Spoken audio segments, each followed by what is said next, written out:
नमस्ते सबैजनालाई स्वागत छ फेरि पनि मेरो ब्लगमा। आई होप सबैजना आरामै हुनुहुन्छ होला, म पनि आरामै छु। आज फेरि नयाँ ब्लगमा तपाईहरुलाई स्वागत छ। आज चाहिँ हामी सरर छ्याङछ्याङदीतिर जाँदैछौँ। छ्याङछ्याङदी छाया क्षेत्र नेपालको एउटा प्रमुख धार्मिक स्थल को टुर गर्न जाँदैछौँ। छाया क्षेत्र मन्दिर स्याङ्जा जिल्लामा चाहिँ छ्याङछ्याङदी भन्छ। त्यो ठाउँको नाम सायद छ्याङछ्याङदी होला, तर मन्दिरलाई चाहिँ छाया क्षेत्र भन्छ। जाउँ है त। अनि प्लस मैले फेरि पनि आज नयाँ माइक टेस्ट गरिरहेको छु, आवाज कस्तो आएको छ। अलि अस्तिको चाहिँ सेटिङ अलि नराम्रो भएछ कि आज चाहिँ कस्तो भइरहेको छ यसो कमेन्टमा भनिदिनु होला। आज चाहिँ हामी तल्लो बालिङ मेन बजार हुँदै जान्छौँ है त। बालिङको मेन बजार यो चाहिँ हामी अगाडिको यो केदारनाथ मन्दिर भयो। यहाँ नयाँ मन्दिर बनाउने भन्दै थियो, यस्तो सुनेको थिएँ। अनुसार चाहिँ हामी नयाँ बजार आयो। नयाँ बजार होइन, मेन बजार भन्न खोजेको नयाँ बजार भएछ। झ्याउ लाग्यो कि घर बस्न एक्लै सर खाली टाइममा यसो घुमौँ भनेर आज पनि मन्दिरतिर घुम्न जाऊँ भनेर हो। एउटा धार्मिक स्थल हो, प्लस त्यहाँ गएर ड्रोन सट पनि हान्न पर्यो। सधैँ यस्तै हो क्या मेन बजार, भिड। पेट्रोल पनि भर्न थियो, तर पुग्छ होला। धेरै टाढा छैन त्यो चाहिँ मन्दिर, धेरै टाढा छैन यहाँबाट। जस्ट 15 किलोमिटर पनि छ कि छैन है त। यो अगाडि फेरि गाडी भयो भने यस्तो औडा हुन्छ यो बजारमा, धुलो खाइन्छ कि लास्टै घरले। फेरि र वालिङ बजार कटियो के भन्ने, अब मिर्दी आयौँ भर्खर। ट्याक्क छाया क्षेत्र पुगेर अनि हामीले ड्रोन सट गरेर यसो त्यहाँको दर्शन गरेर फर्किनेछौँ। माइकको आवाज चाहिँ कस्तो आछ मलाई पनि थाहा छैन। अहिले त अब एडिट गर्ने बेलामै थाहा हुन्छ। गाई चाहिँ त्यही छ, हिँड्दैछौँ, अपडेट दिइरहनेछु। आज के को भिडियो यस्तो है, लास्टै भिडियो। बाटो त्यस्तै हो, धुलो धुवा ठिकै छ जे जस्तो भए पनि।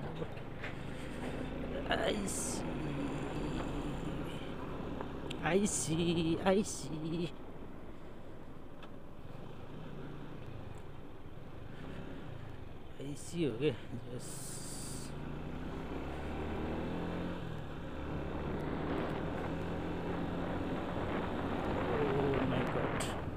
बाटो चाहिँ बिन्दास काटिदिन्छन् क्या मान्छेहरूले, त्यही भएर एक्सिडेन्ट हुने कारणै त्यही हो।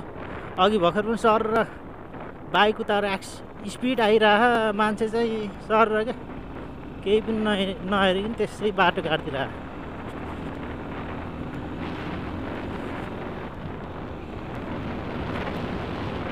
बाटो काट्ने बेलामा यसो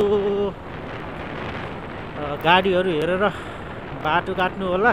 एक्सिडेन्टबाट धेरै बस्न सकिन्छ त्यसरी नै। एक साइडमा मात्र होइन कि दुवै साइडमा हेरेर सर बाटो काट्नु होला। सबैजना सेफ्टी हुनुपर्छ, राइडर पनि प्लस बाटो काट्ने मान्छेहरू पनि। हामी चाहिँ अहिले 83 आइपुग्यो। हामी यहाँबाट अस्ति मन्स्याङकोट गएको थियौँ। यहाँबाट चाहिँ अलि माथिको बाटो दो बाटो छ, त्यहाँबाट माथि गयो भने चाहिँ मन्स्याङकोट पुगिन्छ। मेरो भिडियो हालेको छु मन्स्याङकोट गएको पनि, यहाँबाट जाने चेकआउट गर्नु होला। मेरो च्यानलमा छ मन्स्याङकोटको भिडियो पनि। त्यस्तै छ, अगाडि गाडीहरू आयो भने दिमाग खराब हुन्छ क्या। यस्तो बाटो पनि एकदम साँघुरो छ अनि रिस्की हुन्छ ओभरटेक गर्न पनि।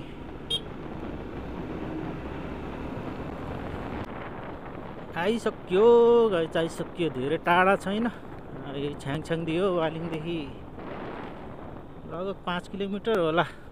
बाइकमा त्यस्तै 10-15 मिनट लाग्छ।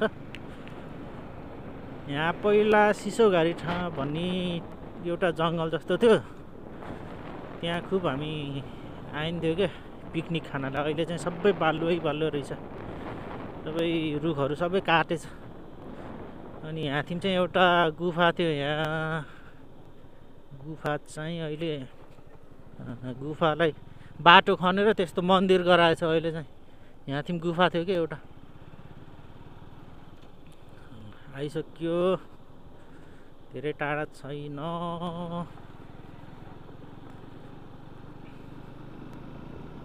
अडियो क्वालिटी चाहिँ कस्तो आयो होला यसो सुझाव दिनु होला। फेरि भिडियो बनाएको नबनाइ हुन्छ अडियो नराम्रो आयो भए त। गाइस ल हामी छाया क्षेत्र पनि पढ्दै छैन, प्रवेश गऱ्यौँ फाइनल्ली। शिवशक्ति पीठ प्रदेशद्वार, यहाँ माथि जान्छ है बाइक। फाइनल्ली हामी आइयो गाइस, बाइक अलि माथिसम्मै लान्छौँ हामीले, अनि सर त्यहाँबाट चाहिँ हिँडेर जानुपर्छ जसरी नि। सो है फाइनल्ली हामी छाया क्षेत्र आइपुग्यौँ, छ्याङछ्याङदी मन्दिर। हेर्न सक्नुहुन्छ तपाईँहरू। र माथि गएर हेरौँ है त कस्तो बनाएको छ। यही हो र छ्याङछ्याङदी छाया क्षेत्र मन्दिर आइसक्यौँ हामी चाहिँ। यस्तो बनाएको छ अहिले। अहिले हामी आउने बेला यो भर्याङ थिएन, धेरै पछि आयो कि म लगभग 8-9 वर्ष भयो क्या हो नआएको। यस्तो गराएको रहेछ, जोस राम्रो गराएको रहेछ मन्दिर चाहिँ। यस्तो छ है त हाम्रो स्याङ्जा जिल्लामा पनि एउटा, यो चाहिँ नेपालकै एउटा प्रमुख धार्मिक स्थल हो। यस्तो गराएको छ।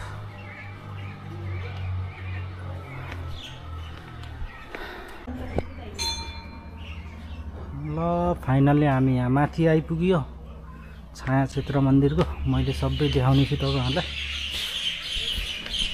आज चाहिँ त्यति भिड छैन, यहाँ चाहिँ शिवरात्रिमा चाहिँ लास्टै भिड हुन्छ। यस्तो हो। ड्रोन सट पनि हान्ने छ एउटा।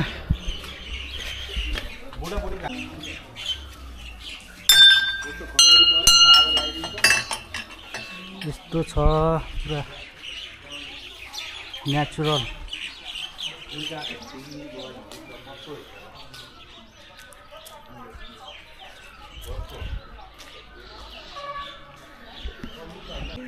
जुत्ता चप्पल चाहिँ यहाँ खोलेर सर माथि जाने हो।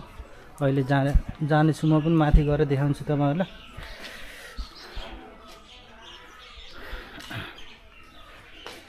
गणेश भगवान् ल माथि चाहिँ यस्तो छ सर। र यो नेचर हो क्या, पुरा नेचुरल आफै उत्पत्ति भएको यस्तो हो।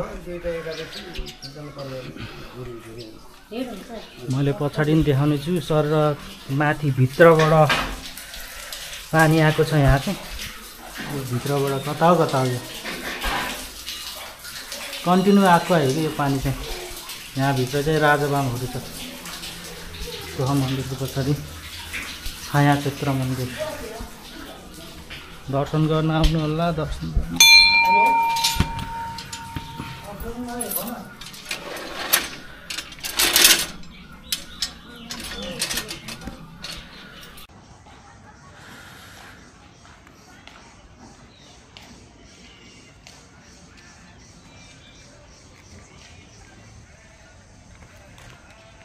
देख्नुभयो होला छ्याङछ्याङदी अर्थात् छाया क्षेत्र नेपालको एउटा पवित्र धार्मिक स्थल जुन स्याङ्जा जिल्लामा पर्दछ। यही हो। मैले हल्का ड्रोन सट गर्नेछु अनि चाहिँ घरतिर सर फर्किन पर्यो। यस्तै छ जिन्दगी हैन, घुम्न पर्छ क्या गाइजहरू। के हार्ने त। यो ठाउँको यहाँ छाया क्षेत्र, यो मन्दिर चाहिँ कसरी उत्पत्ति भएको भन्दा मैले सुनेको चाहिँ यहाँ पार्वती शिवको श्रीमती पार्वतीको मृत्यु भए पश्चात यहाँ विभिन्न अङ्गहरू पतन भएकोले यहाँको अन्तिम शेष अङ्ग पतन भएको हुनाले यो ठाउँको नाउँ छाया क्षेत्र राखेको रहेछ भन्ने यसो मैले बुझेको थिएँ। होला अब आफूले थाहा छैन हैन स्टोरी हो के हो।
ल हामी फाइनल्ली छाया क्षेत्र पनि अवलोकन गरेर सक्यो। सो गाइज यही हो, हेर्नु होला मेरो भिडियो चेकआउट गर्नु होला र आजलाई भ्लग चाहिँ मैले यति नै गर्छु।